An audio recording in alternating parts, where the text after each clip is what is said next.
கிறிஸ்துவுக்குள் அன்பானவர்களே, ஆண்டவராகிய இயேசு கிறிஸ்துவின் இடையினேற்ற நாமத்திலே அன்பின் வாழ்த்துக்கள். இந்த நாளிலும் கூட நாம் தியானிக்க எடுத்துக்கொள்ளப்பட்ட வேத பகுதி பரிசுத்த மத்தேயு 13ஆம் அதிகாரம் வசனங்கள் 53 முதல் 58 முடிய. அலட்சியம் செய்யாதிருப்போம்.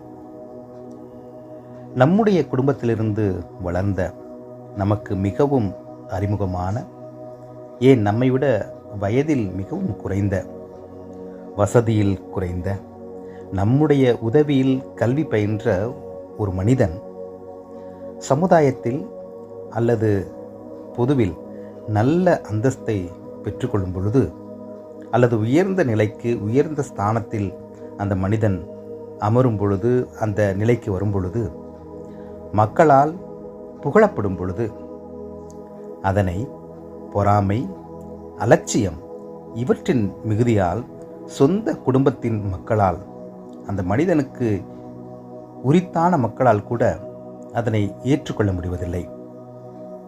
சொந்த ஊர் மக்களால் அதனை அவர்களால் அங்கீகரித்துக் கொள்ள முடிவதில்லை. நமக்கு முன்பதாக வந்து நம்மால் படித்து நம்மால் உயர்ந்த இந்த மனிதன் எப்படி இவ்வளவு பெரிய ஸ்தானத்தை அடைய முடியும் என்று சொல்லி ஒரு விதமான பொறாமை. எனக்கு பிரியமானவர்களே, இந்த நாளில் வேத பகுதியிலும் கூட இயேசு கிறிஸ்துவுக்கே இதே போன்ற ஒரு நிலைதான் ஏற்றுக்கொள்ளப்பட்டது. நம்மோடு இருந்த ஒரு மனிதன் இவ்வளவு ஞானம் உள்ளவனாய், இவ்வளவு கனமுள்ள ஒரு மனிதனாய், இவ்வளவு வரங்கள் மிகுந்த ஒரு மனிதனாய் எப்படி உருவாக முடியும் என்று சொல்லி இயேசு கிறிஸ்துவையும் கூட ஜனங்கள் அலட்சியம் செய்தார்கள். அதனால்தான் அநேக நன்மைகளை கூட அந்த மக்களால் ஆண்டவர் இயேசு கிறிஸ்துவிடமிருந்து பெற்றுக்கொள்ள முடியவில்லை.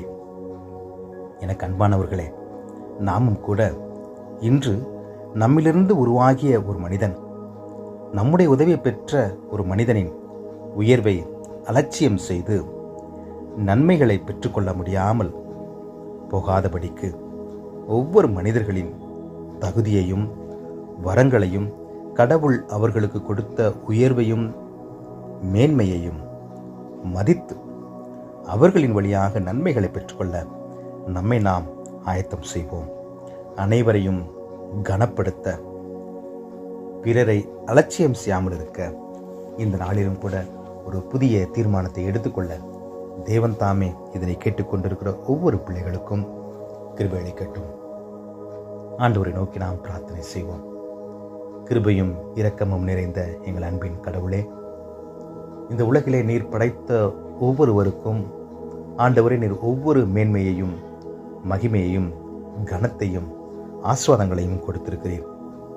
அதனை நாங்களும் கூட அதனை ஏற்றுக்கொண்டு ஒவ்வொன்றையும் ஆண்டவரே உம்முடைய கிருபைகளை நாங்கள் அங்கீகரிக்க, நீர் உயர்த்தின மனிதர்களை நாங்களும் கூட ஆண்டவரே கனப்படுத்த, மேன்மைப்படுத்த, அவர்களின் தகுதிகளை நாங்கள் அங்கீகரிக்க நீர் உதவி செய்யும்.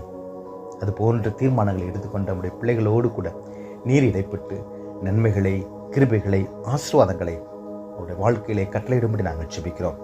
ஒவ்வொருவருக்கும் கனத்தையும் மேன்மையும் கொடுக்க, அதன் வழியாக கிருபைகளை பெற்றுக்கொள்ள நீர் தாமே உதவி செய்யும்படி மீட்பெரும் இரட்சகருமாகிய இறைமகன் இயேசு கிறிஸ்துவின் வழியாய் வேண்டுகிறோம் எங்கள் அன்பின் பரலோக கடவுளே. ஆமென்.